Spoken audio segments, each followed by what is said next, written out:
Hi friends, good afternoon.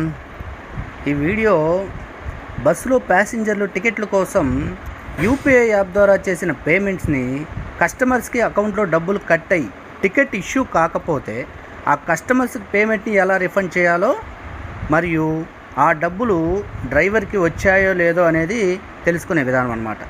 మరియు కస్టమర్స్కి కూడా అర్థమయ్యేలా ఈ వీడియో చేయడం జరిగింది.